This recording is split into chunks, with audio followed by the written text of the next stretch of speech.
Bien, chers frères et sœurs, nous allons aujourd'hui pouvoir répondre à certaines préoccupations qui nous viennent ci et là en rapport avec, d'une part, la succession dans l'Église catholique romaine et d'autre part, un élément sur une ou deux charges. Parlant de la succession ecclésiastique, donc dans l'Église catholique romaine, nous avons à retenir quelques grands traits, entre autres la charge du souverain pontife, qui est la charge réservée aux successeurs de Pierre. Cette charge est au niveau de l'Église universelle. Comme nous pouvons bien l'insinuer, l'Église universelle veut dire toute l'Église catholique dans le monde.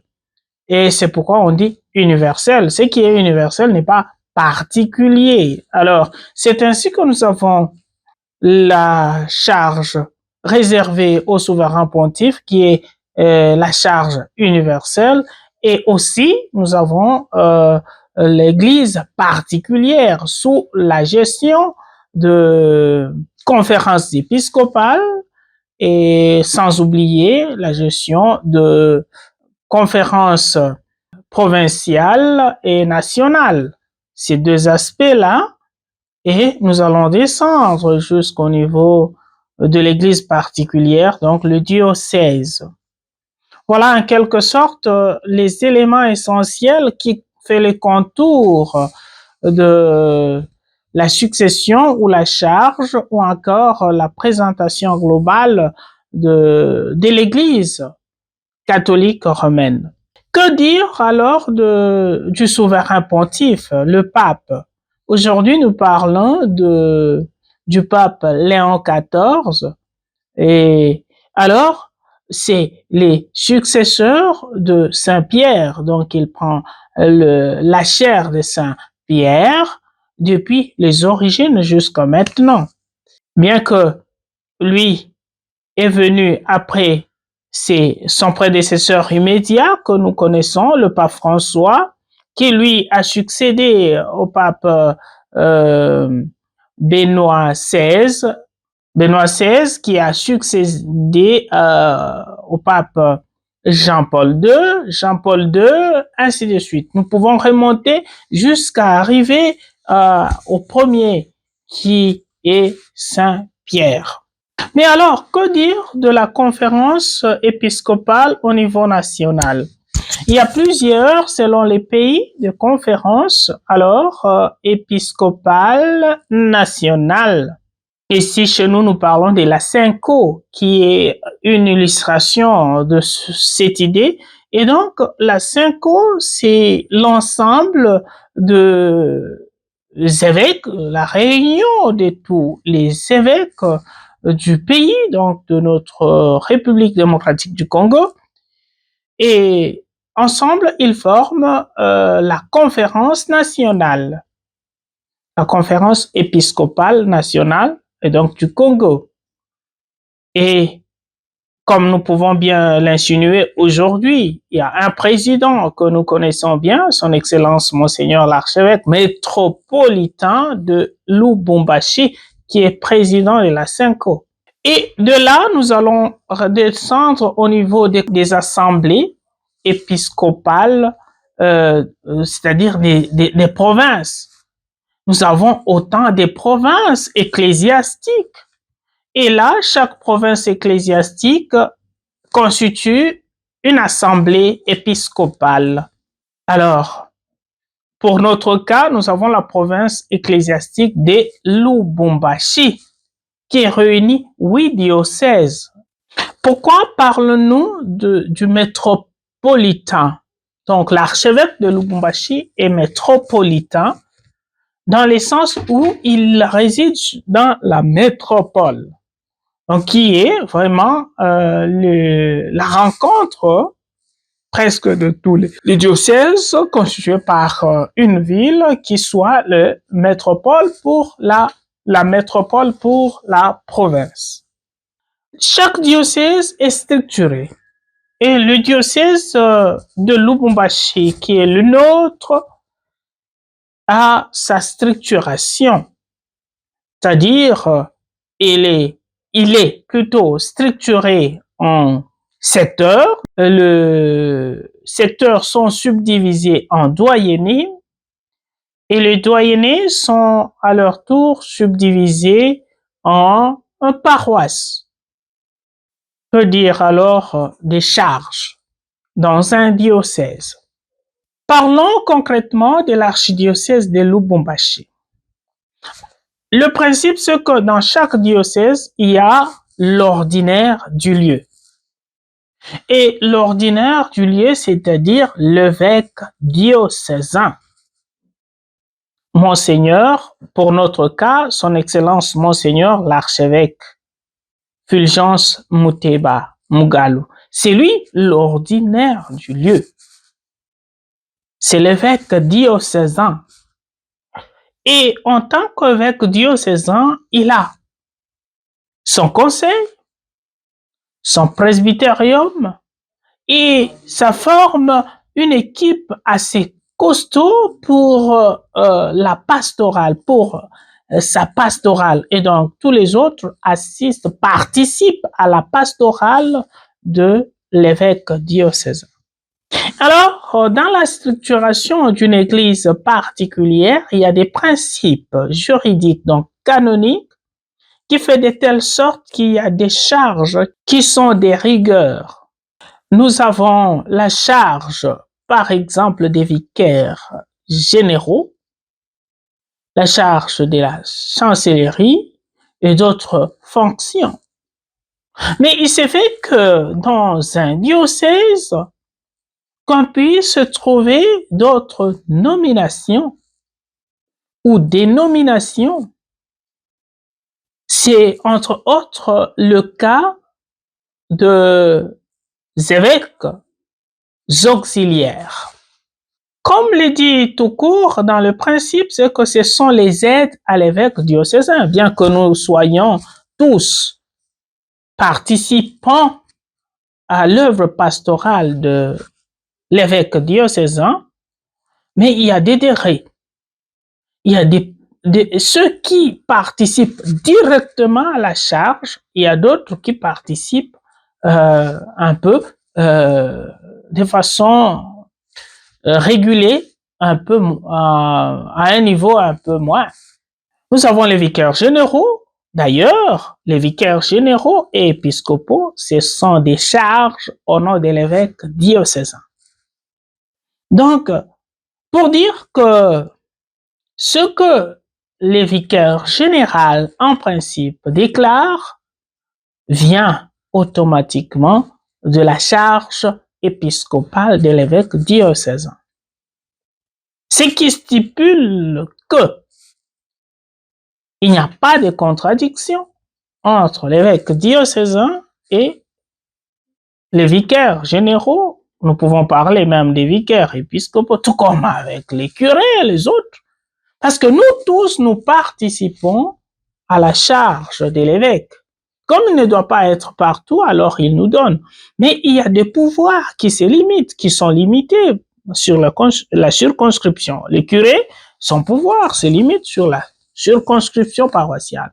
Les vicaires épiscopaux, dans leur juridiction et dans leurs tâches, tandis que les vicaires généraux, eux, ont le pouvoir ou la charge sur la totalité du diocèse. En fait, c'est la charge de l'évêque, une totodiocésie. Alors, cette charge-là, ils la remplissent avec, en collaboration stricte et parfaite avec l'évêque diocésain qui en est le garant. Donc, il n'y a pas de diocèse sans évêque. Alors, nous pouvons parler aujourd'hui de façon plus particulière de l'évêque auxiliaire. Qui est un évêque auxiliaire?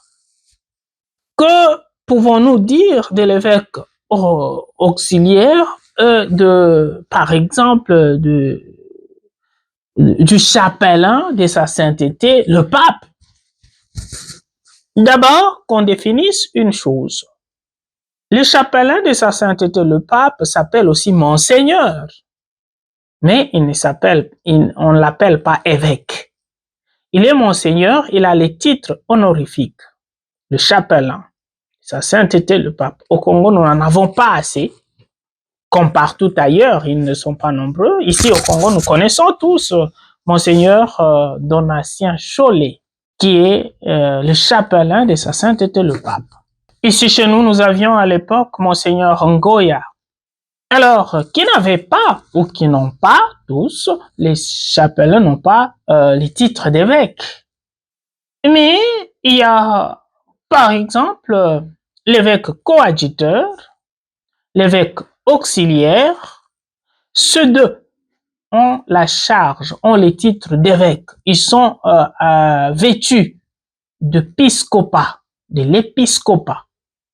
Et donc, ils sont nommés, ils sont ordonnés évêques et ils remplissent les fonctions des évêques. Ces deux sont collaborateurs à l'évêque diocésain, les collaborateurs directs. Donc, ce sont les confidents, je peux les dire comme ça, entre guillemets, de l'évêque diocésain. Et alors, ces gens-là, donc les évêques coadjuteurs et auxiliaires, ont de petites différences entre eux. C'est que l'évêque coadjuteur a droit à la succession.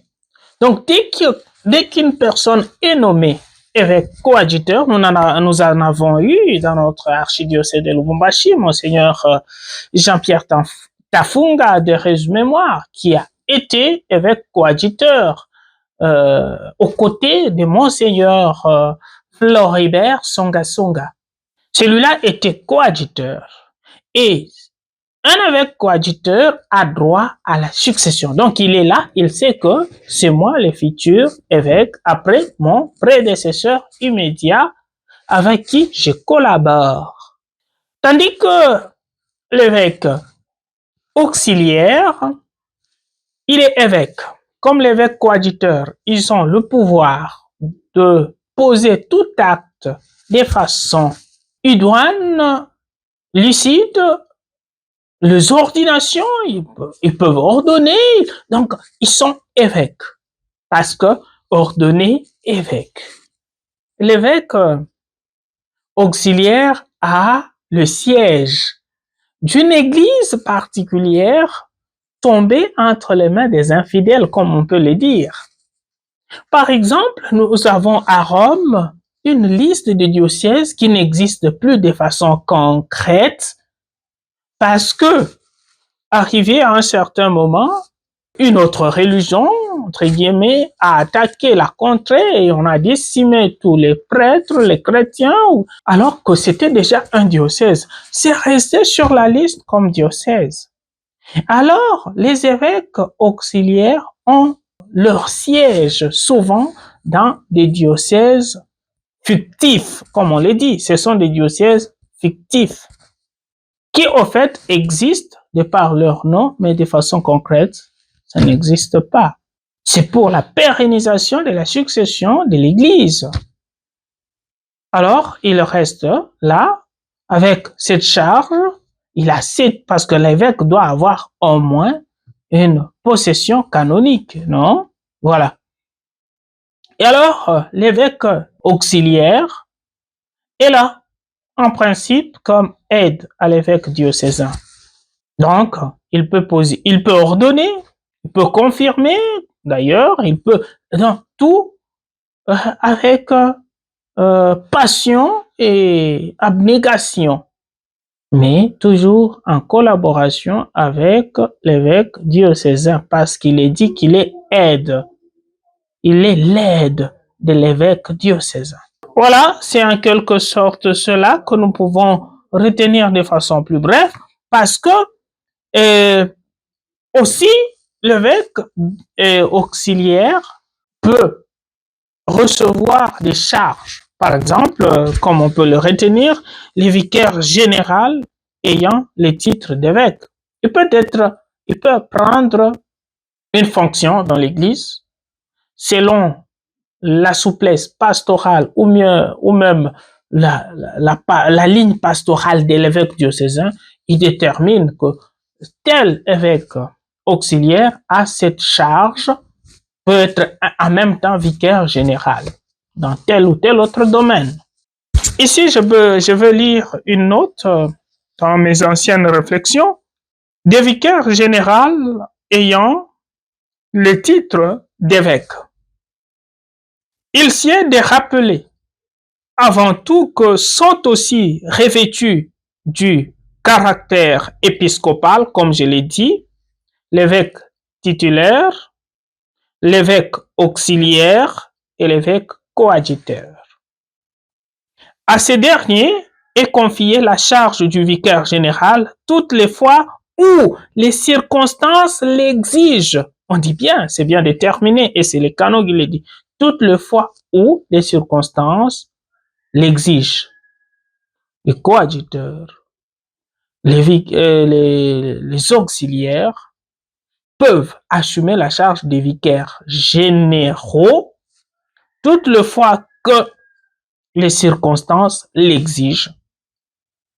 Ceux-ci exerceront les pouvoirs administratifs ordinaires au nom de l'évêque diocésain, surtout les territoires du diocèse comme celui qui ne revêt pas le caractère épiscopal. Donc, sur toute l'étendue, ils doivent exercer ce pouvoir-là.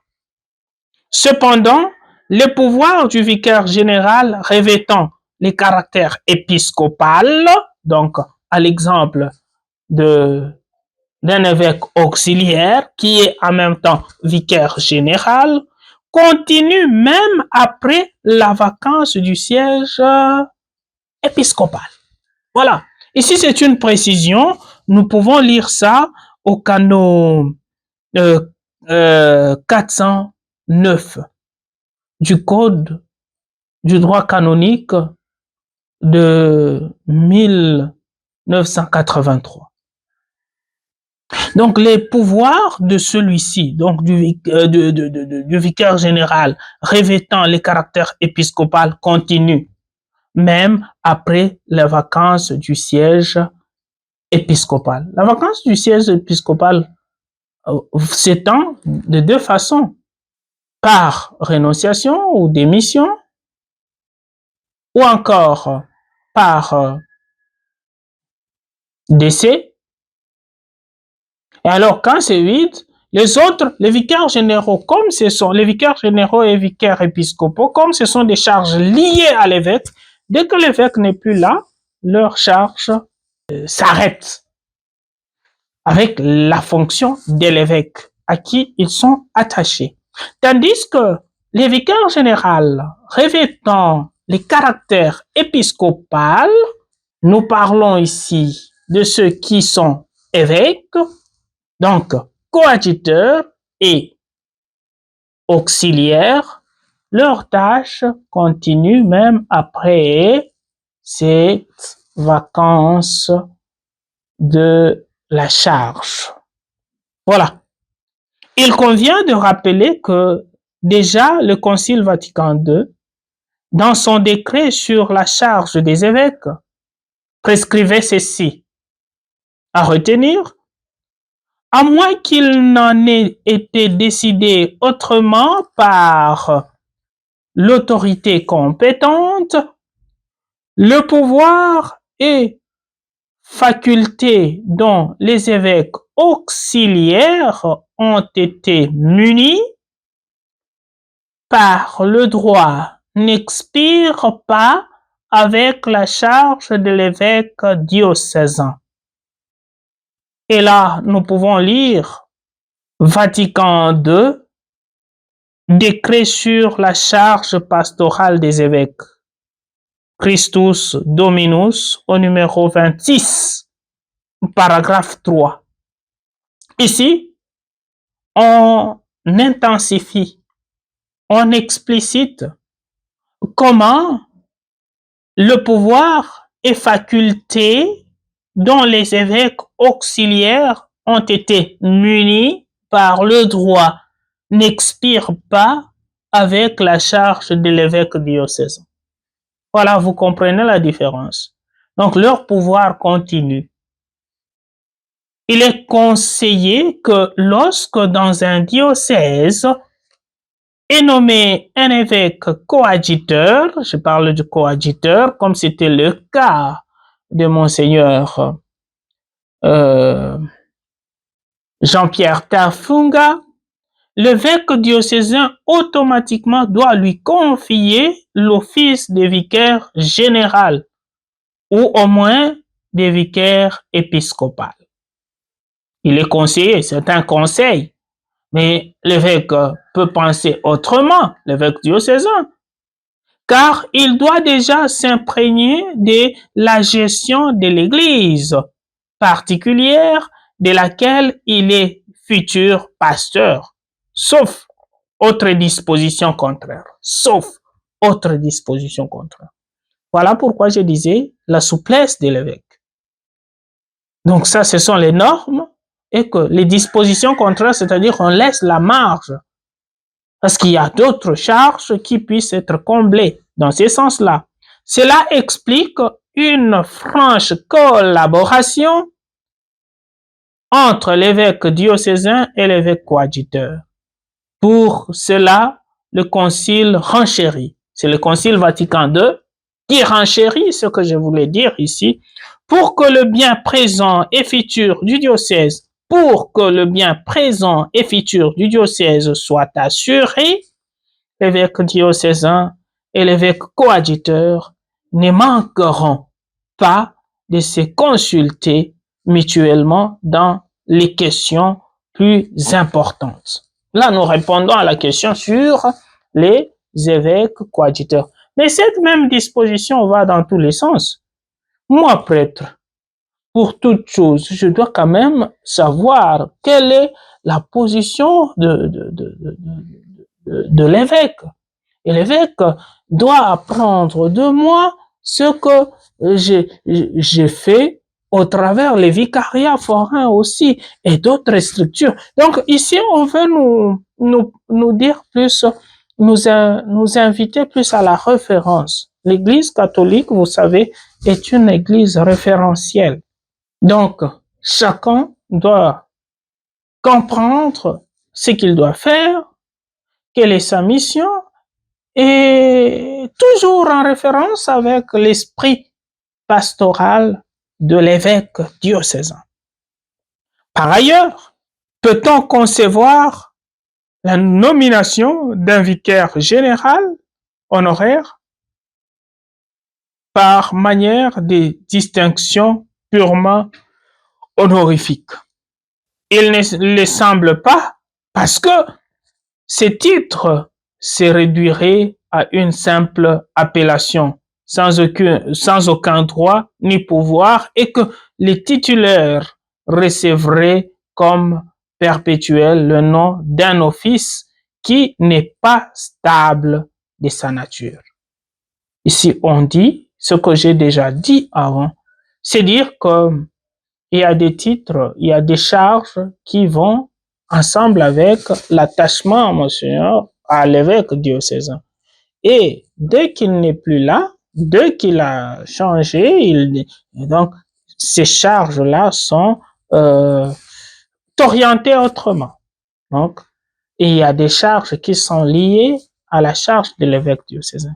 Pour dire tout simplement qu'il y a une différence, mais c'est une différence assez bien claire qui nous aide à comprendre les fonctions ou les charges donc au sein de l'Église catholique romaine. Voilà, je crois que par là, nous pouvons nous arrêter pour aujourd'hui. Merci.